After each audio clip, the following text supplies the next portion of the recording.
আসসালামু আলাইকুম। দেশ ও বিদেশ থেকে যে যেখান থেকে আমার এই ভিডিওটি দেখতেছেন সবাই ভালো থাকবেন, সুস্থ থাকবেন। আজকে খুবই গুরুত্বপূর্ণ একটা তথ্য আপনাদের সাথে শেয়ার করব। সেটা হলো যারা নতুন কলিং ভিসা অর্থাৎ পাম বাগানের কাজে মালয়েশিয়াতে আসতে চাচ্ছেন, বা আপনি যে কোনো কোম্পানি ভিসায় কেন না আসেন, বা যে কোনো মার্কেটে ভিসায় কেন না আসেন, প্রত্যেকটা জায়গাতে কিন্তু আসলে আপনাদেরকে জানা দরকার যে আপনি বিদেশে যে আসবেন কি কি তথ্য আপনাদের জেনে আসলে সবচাইতে ভালো হবে। তো এই ভিডিওতে সেটাই আপনাদের সাথে এক্সপ্লেন করব। ভিডিওটা ধৈর্য সহকারে দেখবেন, আর ভালো লাগলে অবশ্যই চ্যানেলটি সাবস্ক্রাইব করে পেজটি ফলো করে একটা শেয়ার করে দিবেন। যাই হোক, যে টপিকটা আপনাদের সাথে আলোচনা করছি সেটা ধরেন আপনি একটা কোম্পানি ভিসা আসবেন, তাই না? কিন্তু আসলে মানে একজন প্রবাসী যখন বিদেশে আসে আসে বা দেশে থাকে তখন কিন্তু এই জিনিসটা জানা খুবই দরকার।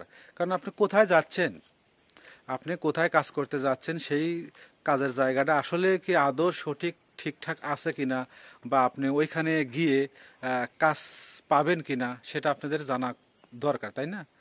তো এই জিনিসটা কিভাবে আপনি জানবেন? যেমন যদি ধরুন আপনি মালয়েশিয়াতে আসতেছেন, আপনি যদি মালয়েশিয়া আসেন একটা কোম্পানি ভিসায়, ধরেন আমি যেখানে থাকি এটা হলো মালয়েশিয়া মুয়ার থানা, তাই না?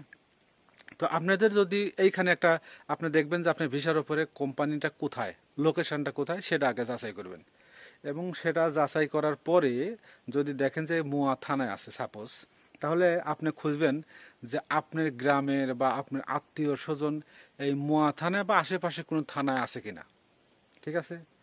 যদি আশেপাশে থানায় থাকে তাহলে তো কোনো কথা নেই, তাহলে তার সাথে যোগাযোগ করে যে ভাই কি কাকা কি চাচা, আমি মানে এই কোম্পানিতে যাব, যদি আমাকে একটু মানে খোঁজটা নিয়ে দিতেন যে আসলে ওই কোম্পানিটা কেমন। ঠিক আছে? তো মেন কথা হচ্ছে তাকে ফোন করলে সে আশেপাশে থাকলে অবশ্যই কিন্তু আসতে পারবে, তাই না? এটা আপনাদের জন্য সবচাইতে ভালো।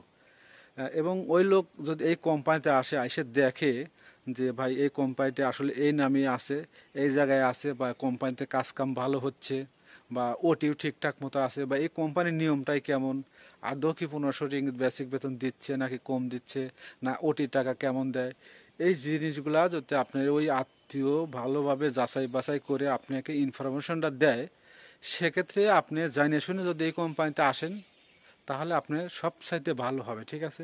আপনি এসে সব কিছুই পাবেন, টাকা পয়সা পাবেন, সব কিছু পাবেন, মনটাও ভালো লাগবে। ঠিক আছে? আর যদি দেখেন আসার পর আপনি কোনো কিছুই জানেন না, কিন্তু আসার পর যদি দেখেন যে আসলে এই কোম্পানিতে কোনো সুযোগ সুবিধা ভালো না, কোনো কিছুই ভালো না, তাহলে কিন্তু আপনি অনেক সমস্যার মধ্যে পড়বেন।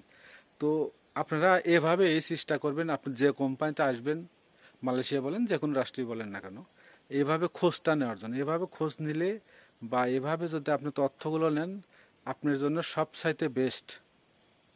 কারণ বর্তমান বিভিন্ন কোম্পানিতে কাজ নাই ভাই, উল্টা পাল্টা দেখা যাচ্ছে একটা এজেন্ট ঠিক করে, এজেন্ট ধরে একটা ভিসা বাই করে আপনাকে মালয়েশিয়া নিয়ে আসতেছে, আসার পরে কাজ দিচ্ছে না, পাসপোর্ট হাতে দিয়ে দিচ্ছে, এই যে একটা নানান রকম পরিস্থিতি ভাই, এটা অনেক প্রবাসী কিন্তু ভাই পড়তেছে। ঠিক আছে? তাই যে কোম্পানিতে আসবেন আগে আত্মীয় স্বজন থাকলে বা যে কোনো সোর্সের মাধ্যমে আগে খোঁজ খবর নেন, তারপরে প্রবাসে আসেন বা মালয়েশিয়া আসেন। ঠিক আছে? তো ভালো থাকবেন সবাই, আল্লাহ হাফেজ।